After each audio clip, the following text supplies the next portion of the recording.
ഇപ്പോൾ നമുക്ക് ആ ദൃശ്യങ്ങളിൽ കാണാൻ കഴിയുന്നത് ഈ നാവികസേനാംഗങ്ങളും അതുപോലെ തന്നെ ആർമി സംഘമൊക്കെ ഈ നദിക്കരികിലെ, അതായത് നദിയിലേക്ക്, ഈ ട്രക്കിനരികിലേക്ക് നീങ്ങുന്ന ആ ട്രക്ക് നിൽക്കുന്ന സ്ഥലത്ത് ഈ നാവികസേനാംഗങ്ങളും അതുപോലെ തന്നെ ആർമി സംഘമൊക്കെ ഈ നദിക്കരികിലെ, അതായത് നദിയിലേക്ക്, ഈ ട്രക്കിനരികിലേക്ക് നീങ്ങുന്ന ആ ട്രക്ക് നിൽക്കുന്ന സ്ഥലത്ത് ക്യാമ്പ് ചെയ്യുന്ന, അതായത് നദിയിൽ ബോട്ടിൽ ക്യാമ്പ് ചെയ്യുന്ന ദൃശ്യങ്ങളാണ് നമുക്ക് കാണാൻ സാധിക്കുന്നത്.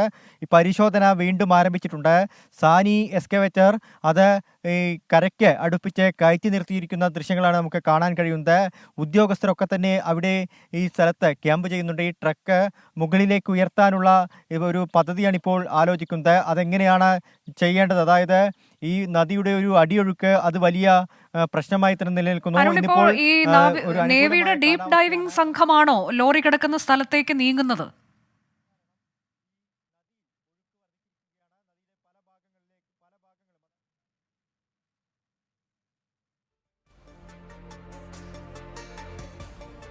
അനുജ, നാവികസേനാംഗങ്ങളാണ് ഈ ലോറി കിടക്കുന്ന സ്ഥലത്തേക്ക് ഇപ്പോൾ നീങ്ങിയിരിക്കുന്നത്. അവർ 2 ബോട്ടുകളിലായി ആ പ്രദേശത്തേക്ക് എത്തിയിട്ടുണ്ട്.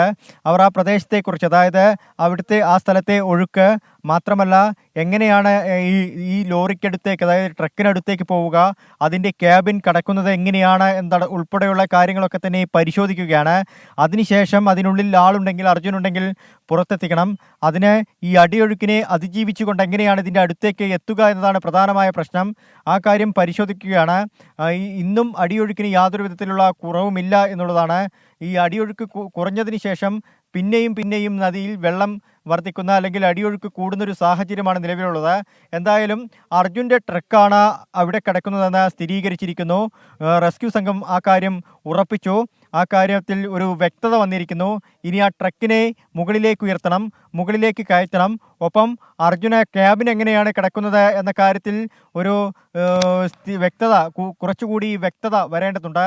ഡ്രോൺ ഉൾപ്പെടെയുള്ളവ വീണ്ടും പറത്താനുള്ള ഒരു നീക്കം, വീണ്ടും ഡ്രോൺ ഉൾപ്പെടെ ഉപയോഗിച്ച് പരിശോധന നടത്താനുള്ള ഒരു നീക്കവും നടത്തുന്നുണ്ട്. നമുക്ക് കാണാൻ കഴിയുന്നത് ഈ സാനി എക്സ്കവേറ്റർ അത് കരയിലേക്ക് അല്പം നീങ്ങി നിൽക്കുന്നുണ്ട്. ഒപ്പം ഹിറ്റാച്ചി പോലുള്ള യന്ത്രങ്ങളൊക്കെ തന്നെ അടുത്ത് വന്നു നിൽക്കുന്നുണ്ട്. ഏതെങ്കിലും വിധത്തിൽ ഈ സാനി എക്സ്കവേറ്റർ ഇനി ഈ കരയിൽ നിന്ന് ഈ പുഴയിലേക്ക്, നദിയിലേക്ക് ഇറക്കാനുള്ള ഒരു ശ്രമവും നടത്തുന്നത്. അതിനുവേണ്ടി ഈ വാഹനങ്ങളിൽ കല്ലൊക്കെ ആ പ്രദേശത്ത് ഇങ്ങനെ കൂട്ടിയിട്ടിട്ടുണ്ട്. പക്ഷേ നദിയിലേക്ക് ഇറങ്ങണമെങ്കിൽ, ആ ട്രക്ക് കിടക്കുന്ന ഭാഗത്തേക്ക് ഇറങ്ങണമെങ്കിൽ ഏകദേശം ഒരു 100 മീറ്ററിലധികം ദൂരത്താണ് ഈ ട്രക്കുള്ളതെന്നാണ് നമുക്ക് മനസ്സിലാക്കാൻ സാധിക്കുന്നത്. അങ്ങനെയെങ്കിൽ അത്രത്തോളം അടുത്തെത്തണം. ഈ ട്രക്കിനെ ഉയർത്താനുള്ള യന്ത്രങ്ങൾ ഉൾപ്പെടെ ഇവിടേക്ക് എത്തിക്കേണ്ടതുണ്ട്. ഈ പരിശോധന ഇപ്പോഴും തുടരുകയാണ്. ഈ ട്രക്കിനെ കുറിച്ച് ഒരു സ്ഥിരീകരണം വന്നിരിക്കുന്നു. അർജുൻ്റേത് തന്നെയെന്ന് സ്ഥിരീകരിച്ചിരിക്കുന്നു. പക്ഷേ ആ ട്രക്കിൻ്റെ കിടപ്പ്, തലകീഴായാണ് ട്രക്ക് കിടക്കുന്നത് നേരത്തെ തന്നെ പറഞ്ഞിരുന്നു. ഇനി ആ ട്രക്കിന്റെ ക്യാബിന്റെ ഒരു പൊസിഷൻ മനസ്സിലാക്കണം. ഇപ്പോൾ 2 ബോട്ടുകളാണ്, നേവിയുടെ 2 ബോട്ടുകൾ, മുങ്ങൽ വിദഗ്ധരെ കൊണ്ടുള്ള 2 ബോട്ടുകളാണ് ലോറിക്ക് സമീപത്തേക്ക് എത്തുന്നത്. ഏറ്റവും പുതിയ വിവരങ്ങളാണ് ഞങ്ങളുടെ പ്രതിനിധികൾ നൽകുന്നത്. ഹാഷ്മി താജ് ഇബ്രാഹിമിലേക്ക് കൂടി. ഹാഷ്മി, ഇപ്പോൾ ഇത് ഒരു ഡീപ്പ് ഡൈവിങ്ങിനൊക്കെയുള്ള സാധ്യത എത്രയുണ്ടെന്ന് നമുക്കറിയില്ല. എങ്കിൽ പോലും ആ പരിസരത്ത് ചെന്ന് അവിടെ നിരീക്ഷിക്കുക കാര്യങ്ങൾ എന്നുള്ളതിലേക്കാണോ ഇപ്പോൾ നേവി എത്തിച്ചേർന്നിട്ടുള്ളത്? ഒരു വാർത്താ സോഴ്സ് നൽകുന്ന ഇൻഫർമേഷൻ ഇങ്ങനെയാണ് Anuja. On the process, it will take some more time. We may face new under water difficulties but will manage and necessary back is done എന്നൊരു മെസ്സേജ് വരുന്നുണ്ട്. എന്ന് പറഞ്ഞാൽ ഇതുമായി ബന്ധപ്പെട്ട പുതിയ ചലഞ്ചുകൾ അണ്ടർ വാട്ടറിൽ നേരിടുന്നുണ്ട് ഈ പറഞ്ഞ ഡ്രോൺ ഈ സംഘം. അതിനെ അതിജീവിക്കാനുള്ള നീക്കങ്ങൾ നടക്കുകയാണ്.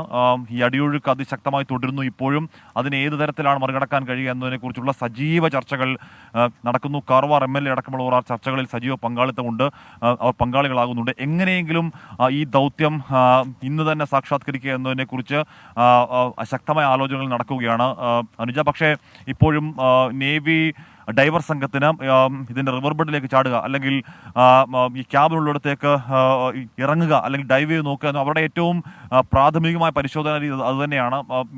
ഈ സോണാർ ഗ്രാഫിക് ഇമേജ് കിട്ടുന്നു. ആ ഗ്രാഫിക് ഇമേജിന് പ്രകാരമുള്ള സ്ഥലത്തേക്ക് അവരുടെ ഒരു ഡൈവർ ചാടുന്നു. ചാടിയതിനു ശേഷം അത് സ്ഥിരീകരിക്കുന്നു. അങ്ങനെയാണ് ഇവരുടെ ഒരു സ്റ്റാൻഡേർഡ് ഓപ്പറേറ്റിംഗ് സിസ്റ്റം. അങ്ങനെ തന്നെയാണ് അനുജ. പക്ഷേ ഇത് അസാധ്യമാണ്. ഇത് സാധ്യമാകുന്നതേയില്ല, ഇപ്പോഴും സാധ്യമാകുന്നില്ല. ഹാഷ്മി, ഒരു സംശയമുള്ളത്, ഇപ്പോൾ 3 ലോഹഭാഗങ്ങൾ കണ്ടെത്തി എന്നതാണല്ലോ.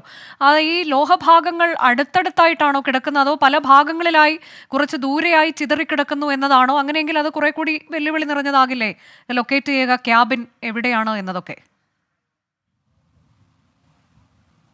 അതാണ് ഏറ്റവും പ്രശ്നം. 3 ഡിഫറൻറ്റ് സ്പോട്സ് എന്ന് പറയുകയാണ്. 3 ഡിഫറൻറ്റ് സ്പോട്സ് എന്ന് പറയുമ്പോൾ 3 വ്യത്യസ്ത കേന്ദ്രങ്ങൾ എന്ന് തന്നെയാണ് അർത്ഥം. അതുകൊണ്ടാണ് അതിനെ ഈ ലോറി ഒരുപക്ഷെ മൂന്ന് ഭാഗങ്ങളായി കിടക്കുകയാണോ എന്നൊരു സംശയം ഇപ്പോൾ ഉയരുന്നത്. അങ്ങനെയെങ്കിൽ ഇതിന്റെ ക്യാബിൻ കണ്ടെത്തുക അതീവ ദുഷ്കരമാകും. ക്യാബിൻ കണ്ടെത്തുക എന്ന് പറയുന്നതാണ് ഏറ്റവും അതിപ്രധാനം അക്കാര്യത്തിൽ. കാര്യം ക്യാബിനുള്ളിലാണ് നമ്മുടെ അർജുൻ ഉള്ളത്. അർജുനെ കണ്ടെത്തുക, ആരോഗ്യാവസ്ഥ എന്താണ് എന്ന് തിരിച്ചറിയുക തുടങ്ങിയ കാര്യങ്ങൾ പ്രധാനമാണ്. ഇന്നിപ്പോൾ 6 മണിക്ക് ദൗത്യസംഘം വാർത്താ സമ്മേളനം നടത്തുന്നുണ്ട്. മാത്രമല്ല കാർവാർ MLA അടക്കം ഇതിനകത്തേക്ക് പോകുന്നുണ്ടായിരുന്നു. Karwar MLA, AK Ashraf MLA അടക്കമുള്ള അങ്ങോട്ടേക്ക് പോകുന്നുണ്ടായിരുന്നു.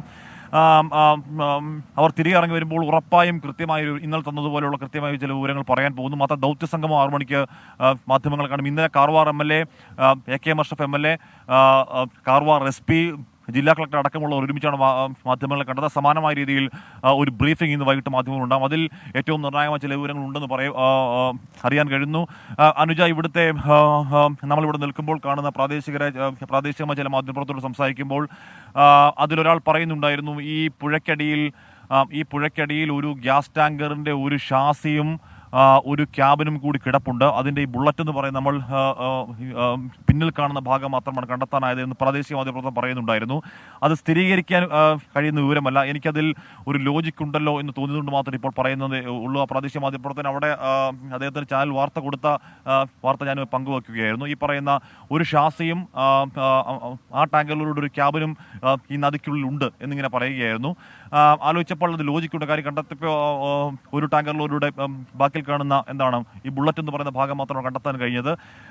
അതടക്കമുള്ള കാര്യങ്ങൾ സ്ഥിരീകരണം എനിക്ക് എന്താണെന്ന് അറിയില്ല. പക്ഷേ ഇപ്പോൾ ഈ ദൗത്യസംഘം സ്ഥിരീകരിക്കുന്ന ഇപ്പോൾ കാണുന്ന ഈ ദൃശ്യങ്ങൾ, ഇപ്പോൾ കാണുന്ന ഈ സിഗ്നൽ, ഇപ്പോൾ കാണുന്ന ഈ ലക്ഷ്യസ്ഥാനം അത് നമ്മുടെ അർജുൻ്റെ ലോറി തന്നെയാണ് എന്ന് പലയാവർത്തി സ്ഥിരീകരിക്കുന്നു. പക്ഷേ ആ ലോറിയുടെ അവസ്ഥ ഇപ്പോൾ എന്താണെന്ന് ഇപ്പോഴും അറിയില്ല. അത് 3 ഡിഫറൻറ്റ് സ്പോട്ട്സ് എന്ന് പറയുമ്പോഴേക്കും 3 ഭാഗങ്ങളായി ചിതറിക്കിടക്കുകയാണോ എന്നറിയില്ല. ഇതിൻ്റെ ക്യാബിൻ എവിടെയാണെന്ന് ഇപ്പോഴും അറിയില്ല. ഏറ്റവും പ്രധാനം ഈ ഡ്രോൺ പരിശോധന ഇപ്പോഴും തുടരുകയാണ്. ഇപ്പോൾ 10-ലധികം ശ്രമങ്ങൾ ഇപ്പോഴും തുടരുകയാണ്. അതിൽ ഏതെങ്കിലും ഒരു ശ്രമത്തിൽ ഇതിൽ മനുഷ്യ സാന്നിധ്യമുണ്ടോ എന്നറിയാനുള്ള അതിതീവ്ര ശ്രമങ്ങൾ തന്നെ ഇപ്പോഴും അവിടെ പുരോഗമിക്കുകയാണ്. ഇത് മനുഷ്യ സാന്നിധ്യം അറിയാൻ കഴിയുന്ന ഒരു ഭാഗത്ത് അത്തരത്തിലേക്ക് മനുഷ്യ സാന്നിധ്യമുണ്ടോ എന്നതൊക്കെ കൂടി തിരിച്ചറിയാനുള്ള പരിശോധനകളാണ് നടക്കുന്നത്. ഐബോർഡ് പരിശോധന, ഡ്രോൺ ഉപയോഗിച്ചുള്ള പരിശോധന, ക്യാബിൻ എവിടെ എന്നത് ലൊക്കേറ്റ് ചെയ്യാനുള്ള പരിശോധന, ഇതെല്ലാം നടക്കുമ്പോഴാണ് നേവിയുടെ സംഘം 2 ബോട്ടുകളിലായി ലോറിക്ക് അരികിലേക്ക് നീങ്ങുന്നത്.